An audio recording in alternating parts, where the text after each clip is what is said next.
Good evening. I would like to welcome everyone to the 2013 Garden City High School Hall of Fame. I would like to recognize a special guest that we have with us this evening. I'd also like to recognize our Board of Education that are present. So let's go to the Board of Education first. All Garden City High School, I want to say past and present Board of Education members, please stand up. And give them a hand.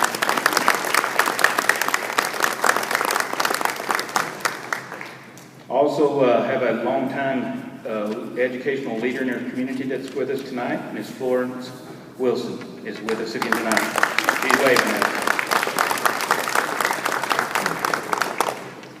In 1984, an idea was conceived whereby past graduates of Garden City High School might be honored for their accomplishments. This idea was brought into action in 1985 when the first members of Garden City High School Hall of Fame were inducted.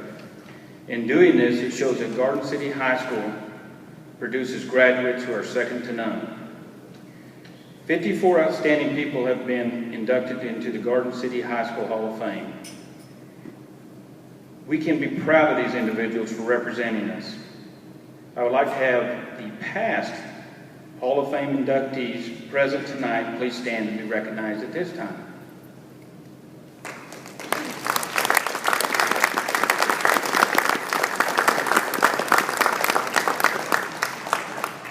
Each year we add 2 more distinguished graduates of Garden City High School to the Hall of Fame.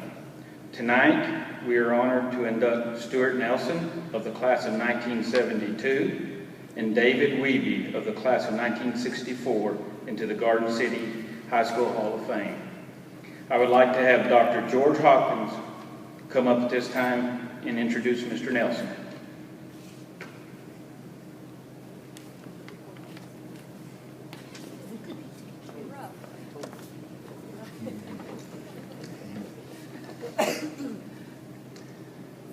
Most of us here tonight know of Stuart Nelson in a similar fashion, that of the tireless volunteer, the consummate family man, the preeminent professional, and a good friend. Most of us here tonight realize that for Garden City in the area of business, education, athletics, church, community development, and ambassadorship, few names appear as consistently on the canvas of this community as that of Stuart Nelson.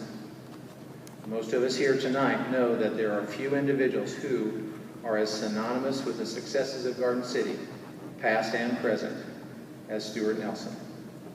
Matter of fact, when I would ask most of you what term you think describes Stuart Nelson, most of you said the term ambassador.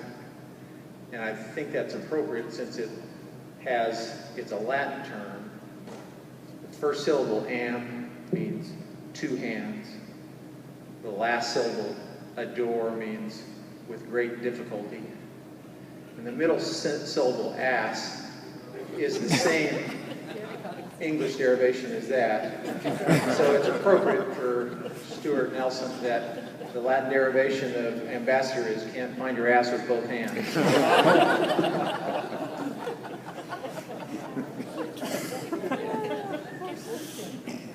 Few realize how early in Stuart's life these qualities began.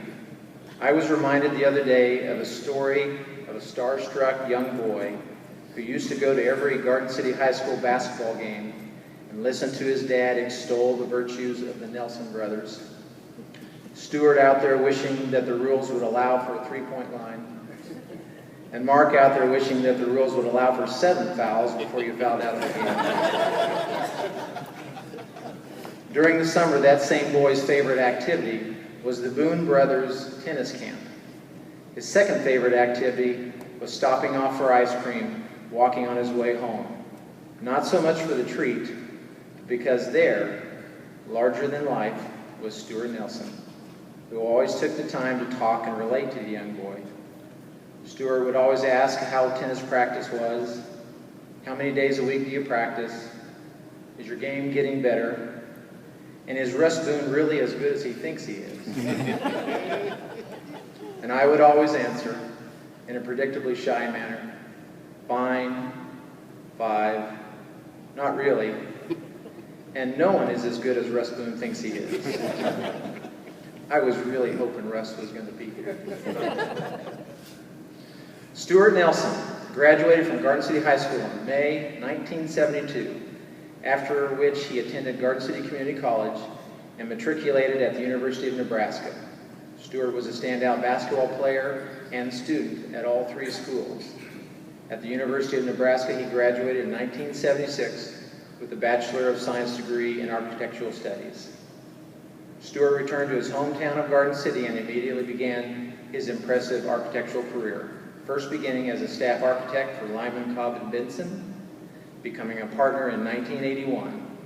In 1987, he became principal architect at Gibson, Mancini & Carmichael, becoming managing partner in 2005 for the firm now known as Gibson, Mancini, Carmichael & Nelson. Stuart is a registered architect with the state of Kansas and a member of the American Institute of Architects and the Kansas chapter of the Institute of Architects. Stuart has served as principal project architect for numerous projects throughout southwest Kansas, including Centura Bank in Greensburg, Greeley County Elementary of Tribune, Syracuse High School, Farm Credit of Colby, Western State Bank, Legends Park, Sheridan Activities Center, and Community Soccer Complex, all of Dodge City. Stuart's Garden City projects include Finney County Administration Center, St. Dominic's Parish Center, Garden City State Bank, Garden City Community College Student and Community Services Building, Abe Hubert Courtyard Enclosure, Garfield Early Child Center Addition, and most recently, and most appropriately, this impressive facility that we use as a backdrop to honor 2 of Garden City's very finest. But even though Stuart's name is conspicuously noted on much of Garden City's architecture, it is his inconspicuous presence throughout Garden City's history that makes Stuart a worthy recipient of tonight's honor. A few of the organizations, and a very few of them, that Stuart has served on as a servant volunteer include the Pastoral Council, Diocesan Development Council, and Building Fundraise Campaign Committee for St. Dominic's Catholic Church, United Way Volunteer, Garden City Bronc Buster Athletic Association, Garden City Chamber of Commerce Board of Directors and Ambassadors, Commerce Bank Board of Directors, State of Kansas sanctioned Greensburg Building Assessment and Disaster Relief Team, YMCA and Garden City Recreation Department sponsor, coach, and fundraiser, Garden City Community College and University of Nebraska Endowment Associations. To some, because of that, Stuart is more of a dependable volunteer and less of a compelling leader. But that is only because of his leadership quality, a quality that is far different than most, a manner that is born out of humility, a family trait, which has always put hard work before success and inner satisfaction before external reward. Stuart is the best kind of leader, one who stands behind us and inclusively points us in the right direction, making us all feel equally important and part of the team. Ladies and gentlemen, it is my distinct honor to introduce to you this year's local recipient of the Garden City High School Hall of Fame, Mr. Stuart Nelson.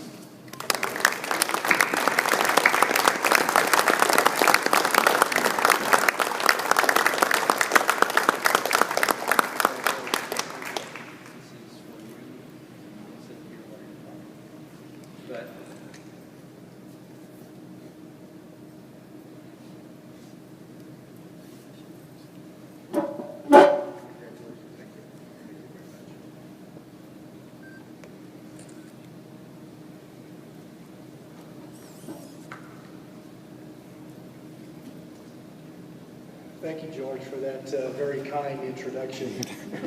I knew you were going to get a dig or two in there, but I just didn't know in what form it was coming. So I would also like to thank everyone who has taken time out of their busy schedules to attend this event. And special thanks to the selection committee for providing this award to me tonight. When I first learned of my induction, I asked myself why, because, you know, looking around, there are just so many people that have been so deserving of this award. And, you know, I thought about it for some time, and it wasn't until I received my induction letter in the mail from the school district that it all started to kind of make sense. And I want to read a little bit of that to you. It starts out congratulating me on the induction, but then the second paragraph said, "Tours of the high school facility will begin at 5:30. And I thought, okay, this is an attempt by the school district to get one more tour out. But no, seriously, this is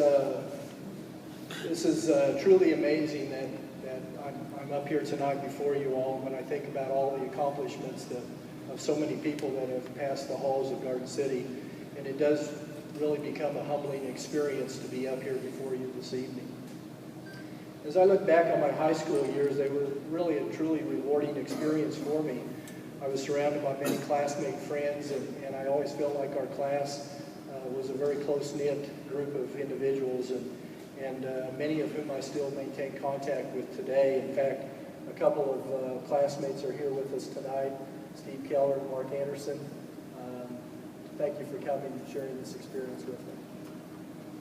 My parents had a profound influence on how I have lived my life. My mother taught us 4 brothers how important it was that we keep faith and family at the top of our list.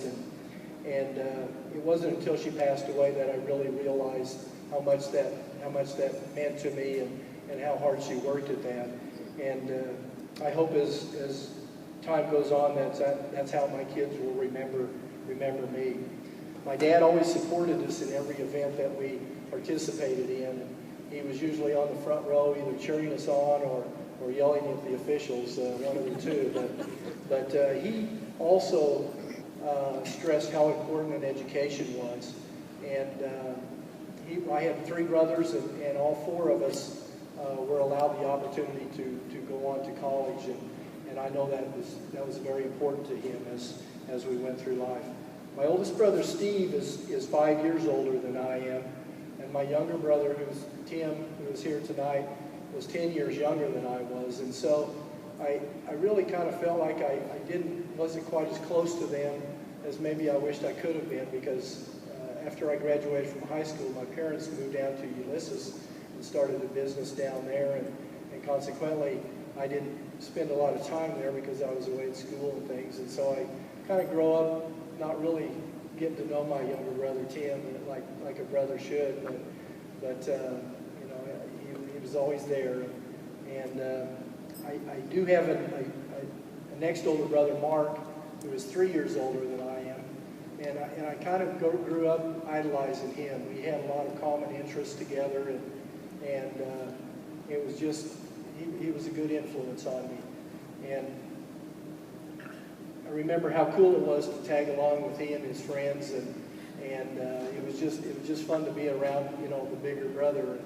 And I'm sure at the time he probably didn't feel that way, because he probably thought, oh yeah, I got my snot-nosed little brother tagging along after me, and I got to take care of him. So, but Mark, I appreciate all the time that we spent growing up. You know, they say that teachers and coaches that you have known along the way have all had a major influence on you as you go through school. And I would have to say my high school basketball coach and my math teacher, Don Winger, had a very big influence on me. And you know, he was very tough on us in practice, and I'm sure Mark and Steve can attest to this. And in fact, there were some times that we probably really didn't like him very well. And yet, looking back, we realized that probably he worked us as hard as he did, because he knew that he had high expectations for us, and he probably thought that we were able to achieve some things that we would not normally have thought we could achieve on our own. So I always have some fond memories of Coach Winger from that aspect. I thought I could play college basketball and major in architecture at the same time. It became painfully apparent to me in my sophomore year at the University of Nebraska that the two didn't mix very well. Both of them were very demanding of my time, and I just, at the time, I really felt like I wasn't how do I say, I wasn't doing justice to either. And it came to a point where I had to make a decision of whether I wanted to try to keep going and try to tough it out or make a decision. And unfortunately, I did have to make a decision, and my career was what came first. And unfortunately, though, that career wasn't basketball. So I had to concentrate on something. Upon graduation in 1976, I did come back to work in Garden City, as George mentioned, for the firm of Lyman, Cobb and Benson.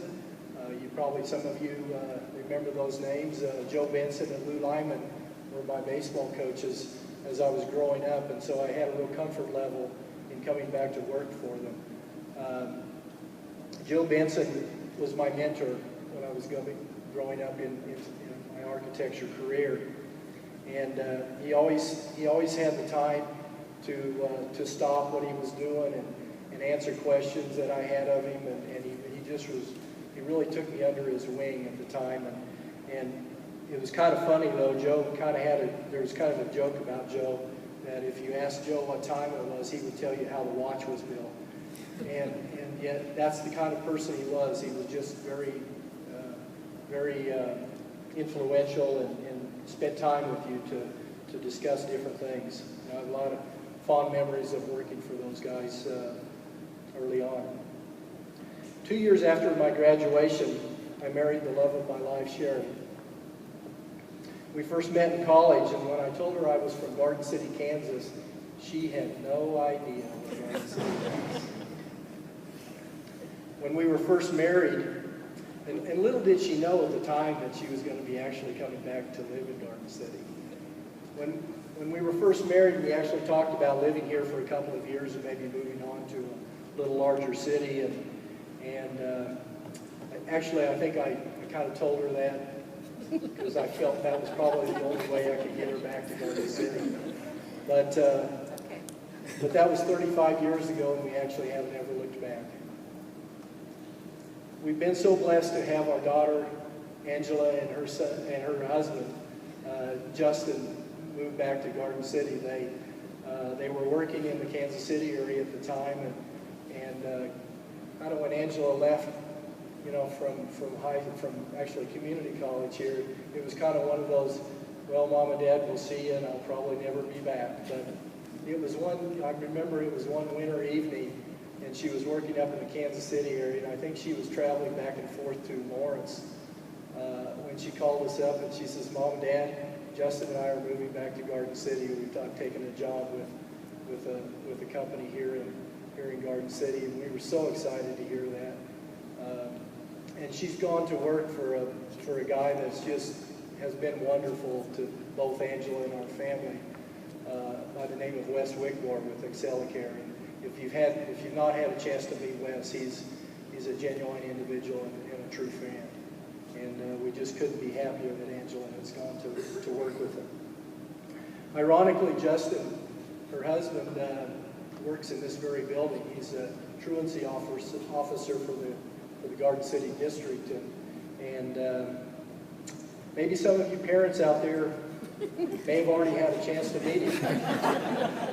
Hopefully it's been in the social atmosphere. Our son Chris, who wasn't able to make it here tonight, actually is going through a graduation this evening. He's about 2 months ago, he quit his job with no job prospects on the horizon, and decided that he wanted to venture off into another career.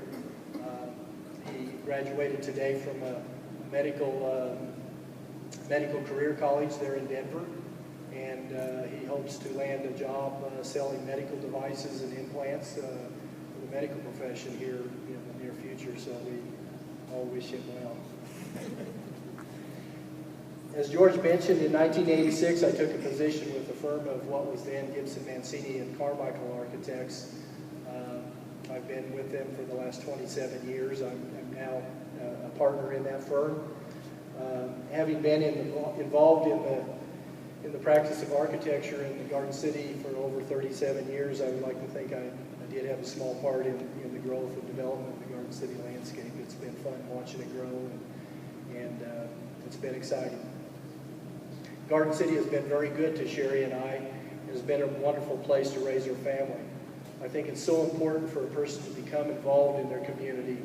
Through my years and here in Garden City, I've tried to give them my time and talents, and you know, as George mentioned, through coaching Little League and serving on the Chamber of Commerce, and probably most importantly, giving my time and talents to my church.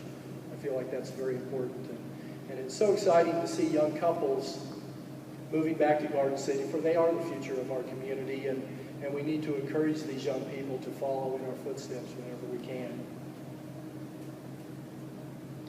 Back in 2008, the Board of Education at USD 457 asked the voters of Garden City to pass a $97.5 million bond issue to provide what would be district-wide facilities for the entire district. Obviously, much of that money was dedicated to the construction of this high school. You're seeing the results of some of that money, and hopefully you're pleased with the results that you've seen. I would like to publicly thank Dr. Rick Athan, the Board of Education, of which George Hopkins, I believe, was not only on the Board of Education at that time, but I think he served as president. That's passed as a bond issue. You're shaking your head now?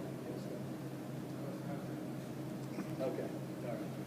But anyway, I thank them for involving our firm in this project. You know, they could have easily have gone out of town and hired an architectural firm, which they did, the DLR Group out of Overland Park, and called it good. But they not only involved our firm in the project, but they actually, Dr. Athan, the Board of Education, made our firm the prime architect on it. And so, as you can imagine, it was quite a challenge to our firm to live up to the expectations, and we hope that we haven't disappointed. I've been involved in this project for about the last 5 years of my life, and I must say that this has been one of the most enjoyable and satisfying projects that I've ever had the opportunity to work on. It rates right up there with projects that I've done with my church. And so I've made many new friendships and met many new people along the way because of this project, and I'd be at a loss if I didn't recognize one other individual out here that was very instrumental in making this project go as smoothly as it is. And he's no longer with this district, but Bill Weatherly was instrumental in seeing what you see here today. He spent a lot of hours, and keep in mind that these are hours that he didn't get paid any more for, and he still had his regular job to do, and yet he found the time to spend on what needed to be spent on this project, and I would like to thank Bill for coming back tonight and for the time that he spent, because we spent a lot of time together, didn't we, Bill? And hopefully you're pleased with what you see too.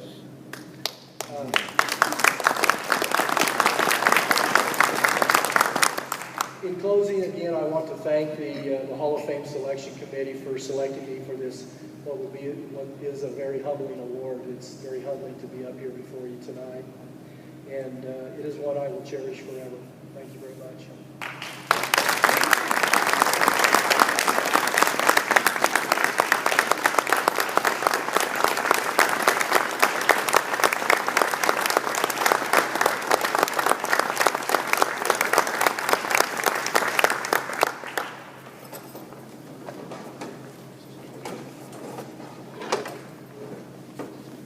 Okay, now I'd like to have Michael Collins come up and introduce Mr. Weeby. Michael.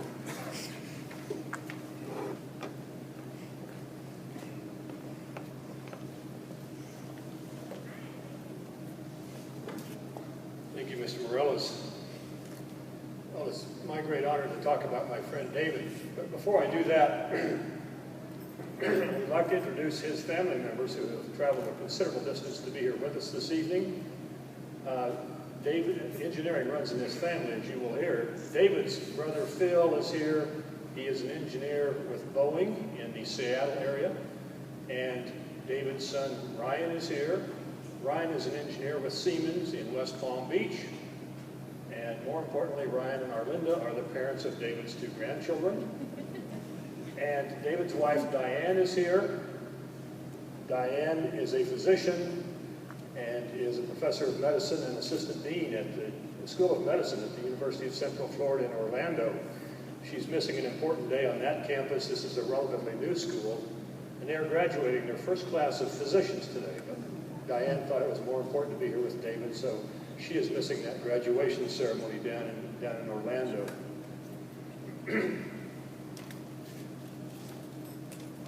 And now about David. David is a Garden City guy. Grew up here, the younger son of Ed and Irene Wiebe. Went to the schools, graduated from Garden City High School in 1964. Went to the community college, got an Associate of Science degree in 1966. Went to the University of Kansas, received the Bachelor of Science in Mechanical Engineering in 1969. And at that point, David went to work for Pratt & Whitney and worked there for quite a few years. And that was really significant in the development of his career. And I want to just read some of the highlights of the time he had there, roughly from 1969 till the early 90s. Among other things, David led a team that designed the prototype afterburner for the F-22 jet engines, was part of a design team that designed engines for the F-15 and the F-16 fighters, designed a major component in the turbine section of the prototype Joint Strike Fighter jet engine, performed design work on the Pratt & Whitney alternate turbopumps for the Space Shuttle main engine.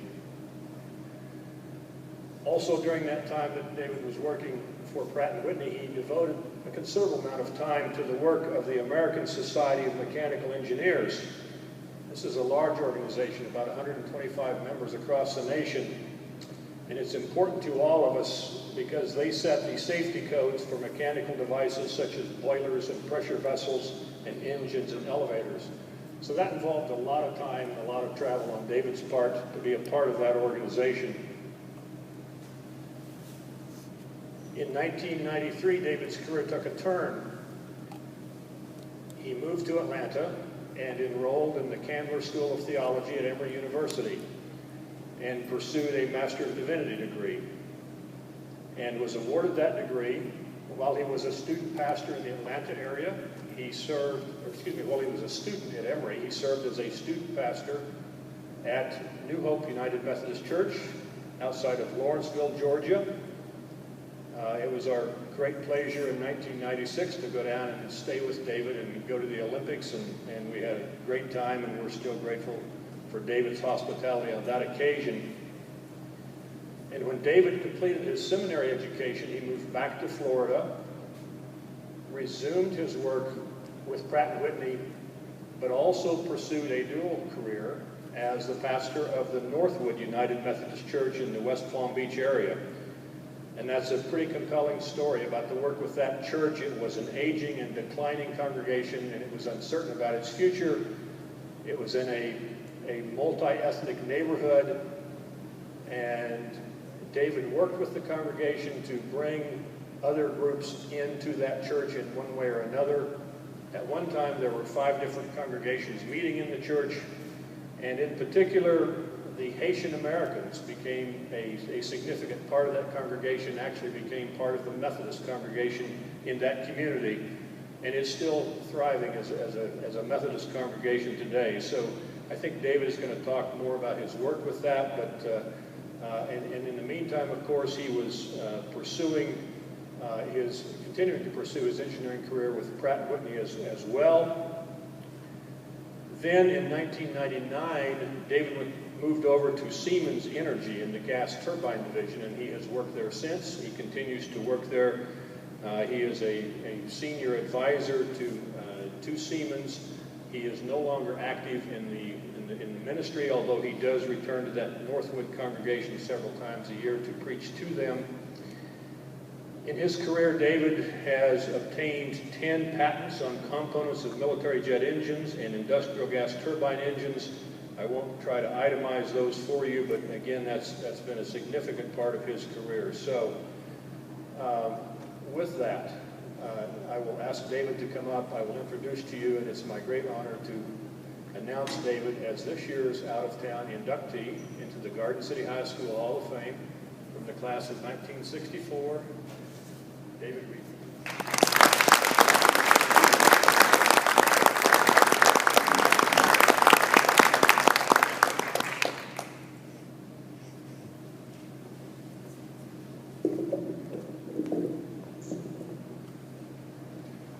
I usually preach for a half hour to 45 minutes, so if anyone needs to go to the restroom. So, thank you. I want to thank the selection committee for this great honor. I want to thank all of you. It is a very humbling experience. It's very special. Garden City has meant a lot to me. I'm going to tell you a few things about how I arrived at this evening. Went to high school here and had I never knew what I really wanted to do as a career. And you know, I had aspirations that I wanted to be somebody great, and I knew that probably wasn't possible. So I just didn't know what. And my brother, 3 years older, Phil, was he was a great student and was interested in engineering, and I was inspired by that, and so I pursued engineering in college. And when I graduated from the junior college, the descriptive geometry teacher, Professor Leonard, took a liking to me, and he had arrangements with Boeing in Wichita, and Boeing would hire summer students. So I got a job at Boeing in 1966 as a draftsman in the B-52 wing group, and what a thrill that was. Before that, my closest touch with technology was working for Ted Alsop's dad at the sand plant. And I was a truck driver. I worked at Pepsi-Cola. I was a warehouse man and delivered Pepsi. I had a distinguished career as a soda jerk at Myers. Ann Reagan worked with me one summer there, and in the Garden City Telegram. My brother had a paper out for 3 years, and I followed him all junior high 3 years. So a lot of experience in Garden City, learned a lot. I went to Boeing, and wow, the world just opened up to me, because here was a company with 18,000 employees. I ended up, they must have liked me because they extended my employment, and I got a job working third shift in B-52 test. And I went to school all, you know, carried a full load because the Vietnam War was on. But this was at Wichita State, and I was there for 1 year. And then things, the contract at Boeing was running out, and so I transferred to the University of Kansas and graduated in '69. Went down to West Palm Beach, Florida, and worked for Pratt & Whitney.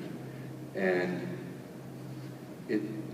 it was amazing to me, because I thought, you guys don't know that I'm from this small town and I don't know anything about jet engines. But they bring you along, you develop self-confidence. And that's been a key to my career, because I've never felt that I was as qualified as a lot of other people, or as skillful as a lot of other people, but I developed a lot of self-confidence and had a very good career at Pratt & Whitney.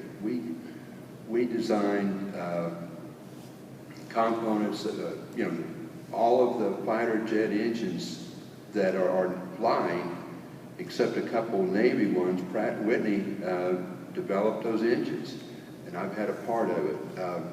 When I was at Boeing, part of what they had me do was inspect rivets on a test B-52, and I have climbed all over that airplane, from the tip of the tail. I've been inside fuel tanks, and pretty good experience crawling through the bomb bay. A thrill for a kid from western Kansas, I'll tell you for sure. When I had been at Pratt for, I guess, about 22, 23 years, and I don't know if you'd call it a midlife crisis. I never thought of it as a midlife crisis, but I felt the call to go into Christian ministry.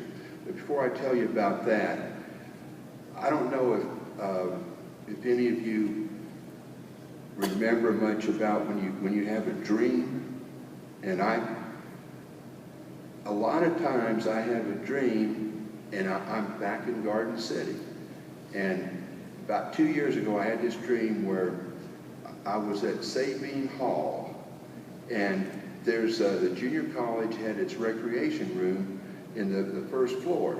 Well, I was back there, but there were students, there were guys walking in carrying surfboards. And in my dream, you could look to the east about a quarter of a mile, and there was the Fort Lauderdale beach. And today, we drove around Sabine Hall, and there is no beach. And so there's no, I don't know how these things happen. But anyway, back to my calling to the ministry. I was working late one night, and I was a manager. I had a bunch of younger engineers working for me, and I had this feeling that there was something I should do. And then I got to thinking about it and kind of meditating on it, and it hit me that maybe I should go into ministry, and it scared me. I had a very good job. I had a lot of obligations, but I left Pratt & Whitney and ended up at Emory University on a scholarship to study theology. And I was appointed to a little church outside of Lawrenceville, Georgia. And you know, when you become a pastor, and I was the only pastor there, and they had a full-time pastor before me. They were a month behind on their mortgage, and here I was. But I developed a lot of self-confidence from engineering. And I want to say this, that good living, the virtues taught by the church fit any profession.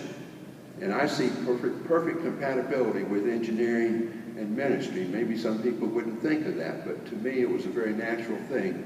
And I had visions of myself becoming this great pastor, maybe a great evangelist.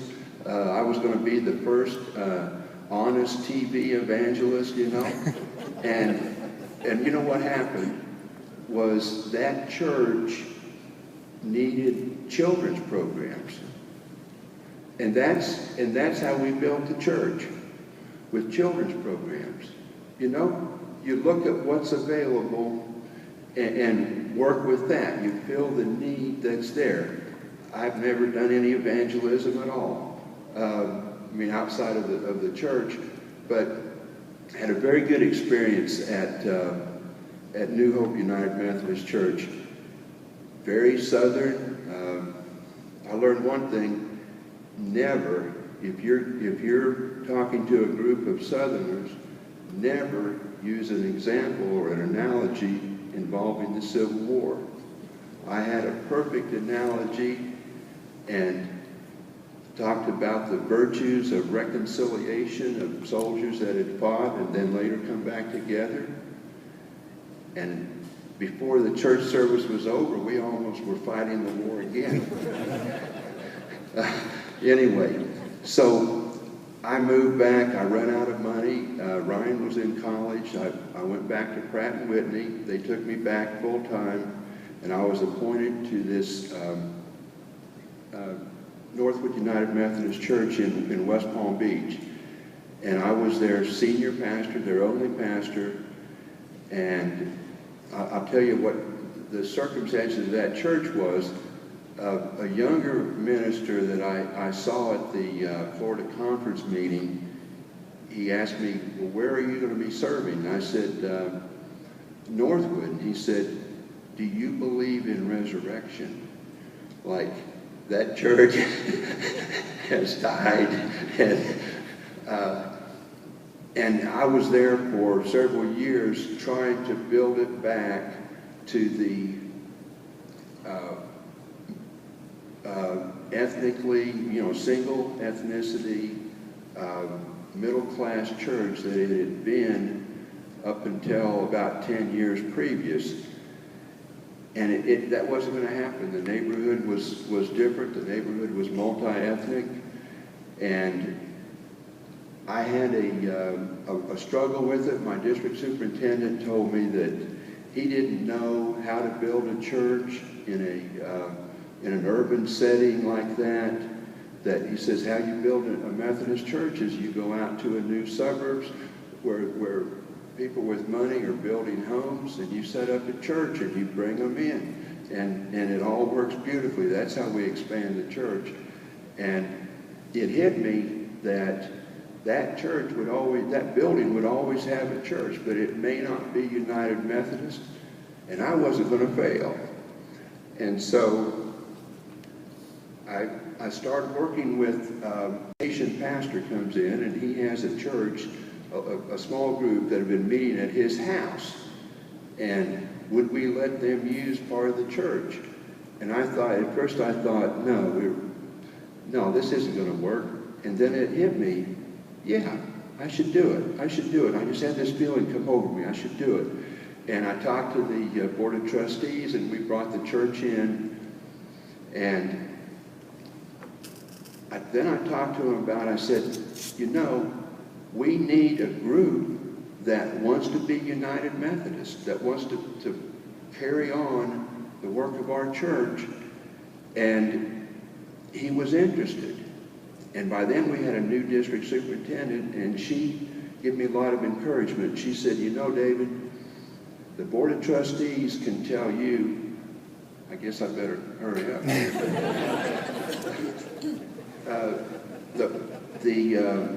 The Board of Trustees can tell you who you're going to rent rooms to, but they can't tell you who you can bring in to church membership. So that's up to the pastor.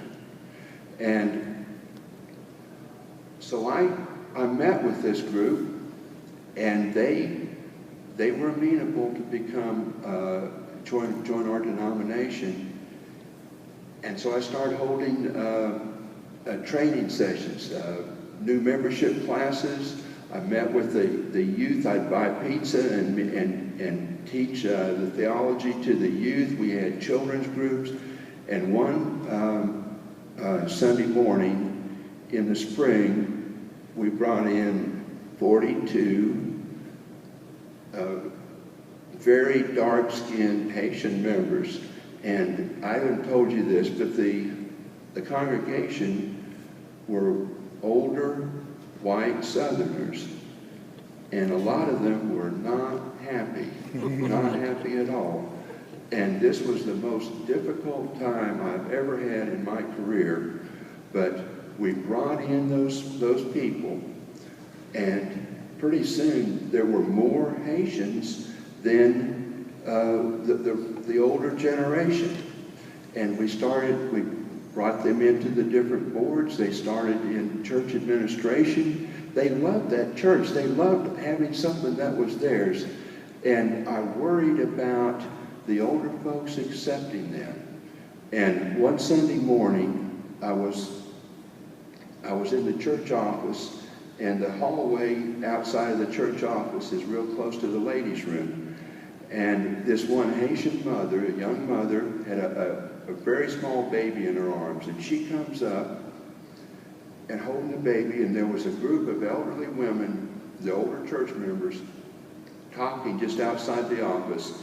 And she goes up to one and she said, "Would you hold my baby while I go to the ladies' room?" And this was a lady that had offered a lot of resistance. And so I kind of stand back and I'm looking out of the corner of my eye. How's this going to go down? And this woman is holding that baby. And pretty soon she's holding that baby closer. She's looking in that baby's face. She loves that baby. You know what I'm saying? It was wonderful. She had this spirit come over her that soon permeated the whole church. And so we were moving pretty good, and then we run into a problem with the Haitian pastor. His background wasn't fitting to become a United Methodist pastor, but he had a brother, and his brother had a high opinion of higher education. His brother was a very accomplished man, and so I started concentrating on him. The Haitian church split. The two brothers, it split. I was trying to keep them together, but we built with the group that stayed, and I stayed with them and working engineering and doing this and being the pastor of that church until 2007. At that point, the Haitian pastor could take over, and he was accepted by the United Methodist Church. So my mission was accomplished. I go back to that church now. They consider me their founder, and they're thriving. They have over 125 members. They're growing. They've done all these changes to the church that I wanted to do, but my board wouldn't let me. Well, they've got a fresh outlook, and they're doing these things, and passing the baton and then helping people is a good way to get things done. So that's my story of why I'm standing here, and I want to thank everyone. I'm a firm believer that other people, the work that they've done, the good things. I want to tell you one more thing. I come from a family of people who have been very helpful in Garden City. And my aunt, Elizabeth Wiebe, was a pioneer in education in this county. This was back in the 40s and 50s, and she worked very hard with the Methodist Hispanic Mission. And one of the guys I used to work with at Pepsi-Cola was telling me, I visited 4 years ago, I guess it was, he was telling me that she used to have him and his brother come over on Sundays and tutor them, and she tutored a lot of students. And it's a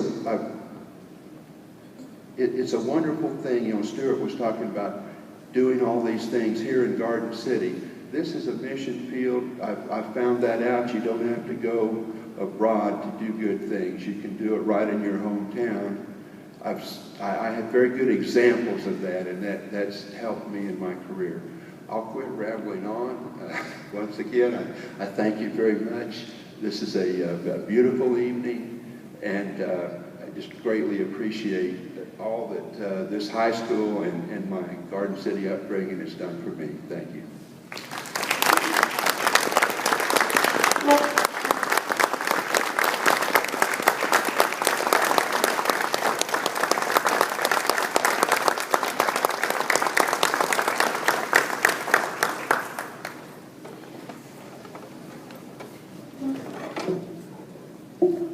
Okay, in closing, I would like to thank all y'all for coming to Garden City High School Hall of Fame. The class of 2013 would like to invite you to commencement exercises that will be held tomorrow evening at 7 p.m. at Buffalo Stadium here on Garden City High School campus. And now we'd like for you to please stay and join us for some cake and some punch in the back. And thank you for a good evening.